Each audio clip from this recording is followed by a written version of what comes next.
I don't work for you no more. That was John Michael Turner stripping his medals and ribbons from his chest and throwing them into the audience to the applause of attendees at Winter Soldier. Turner then went on to describe some of his time in Iraq. On April 18th, 2006, I had my first confirmed kill. This man was innocent. I don't know his name. I called him the Fat Man. He was walking back to his house, and I shot him in front of his friend and his father. The first round didn't kill him after I had hit him up here in his neck area. And afterwards he started screaming and looked right into my eyes. So I looked at my friend who I was on post with, and I said, well, I can't let that happen. So I took another shot and took him out. He was then carried away by the rest of his family. It took 7 people to carry his body away. We were all congratulated after we had our first kills, and that happened to have been mine. My company commander personally congratulated me, as he did everyone else in our company. This is the same individual who had stated that whoever gets their first kill by stabbing them to death will get a 4-day pass when we return from Iraq.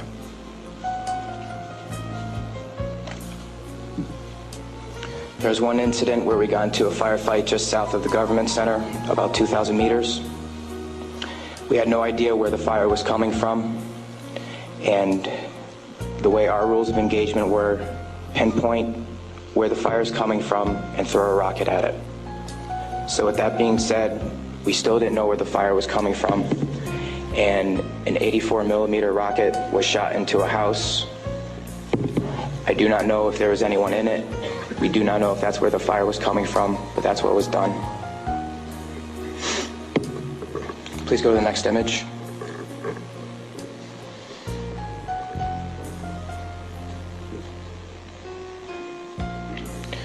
This man right here was my 3rd confirmed kill. As you can see, he was riding his bicycle. Later on in the day, we went ahead and we had CBS Laura Logan with us, but she was with the other squad. And so she wasn't with us, so myself and 2 other people went ahead and took out some individuals because we were excited about the firefight we had just gotten into, and we didn't have a cameraman or woman with us. With that being said, anytime we did have embedded reporters with us, our actions would change drastically. We never acted the same. We were always on key with everything, did everything by the books. The man on the bike for about 10 minutes until we realized that we needed to leave where we were, and his body was dragged about 10 feet to the right of him, and his bicycle was thrown on top of him. Another thing that we used to do a lot was recon by fire, where we would go ahead and try to start a firefight if we felt threatened in any way, shape, or form. There's one particular incident where we were working with the Iraqi Army and the Iraqi Special Forces in downtown Ramadi, and with our squad and the Iraqi Army, there was also lieutenant colonels, majors, first sergeants, and sergeant majors. Sorry, sergeants major.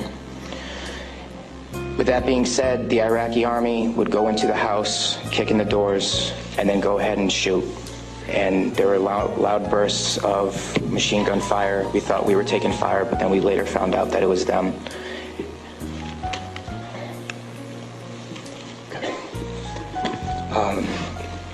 House raids. Because we were a grunt battalion, we were responsible for going on several patrols. A lot of the raids and patrols we did were at the night, around 3 o'clock in the morning. And what we would do is just kick in the doors and terrorize the families. That was an image taken around 3 o'clock in the morning through night vision goggles. And that is the segregation of the women and children and the men. If the men of the household were giving us problems, we'd go ahead and take care of them any way we felt necessary, whether it be choking them or slamming their head against the walls.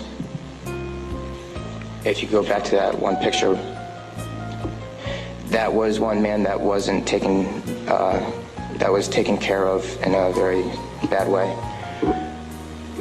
Because of all the wiring that he had, it would be considered an IED making material. On my wrist, there's Arabic for FU. I got that put on my wrist just 2 weeks before we went to Iraq because that was my choking hand. And anytime I felt the need to take out aggression, I would go ahead and use it. Please go to the next picture. Next. There's an instance of detainees and how they were treated in a nice manner. Next. That is the Fatima Mosque minaret. As you can see, it is written with bullet holes and holes in the top of it. Those were from mortars. And the next video that I'm going to show you is a tank round that went into that minaret, where we weren't sure if we were taking fire or not.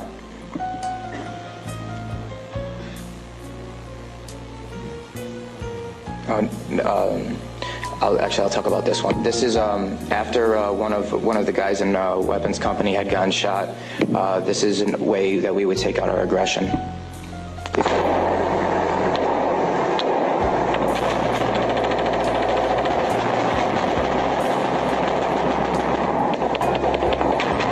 For those of you who don't know, it is illegal to shoot into a mosque unless you were taking fire from it. There was no fire that was taken from that mosque. It was shot into because we were angry. Can you please play the next video?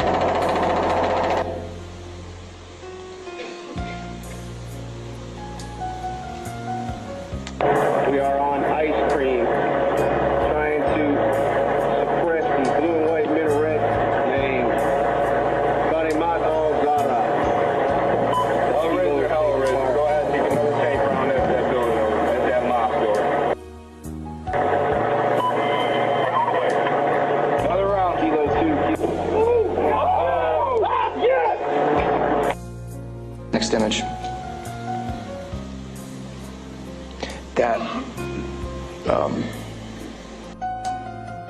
With that being said, there's many more stories and incidents for me to talk about, although we don't have the time to. But this just goes to show you that that was the after effect of the tank round. Next image, please. The reason I am doing this today is not only for myself and for the rest of society to hear, but it's for all those who can't be here to talk about the things that we went through, talk about the things that we did. Next image.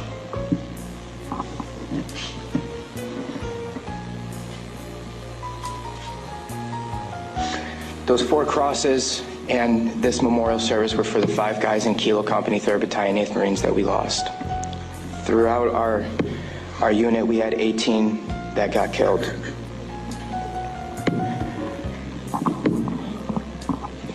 With that being said, that is my testimony.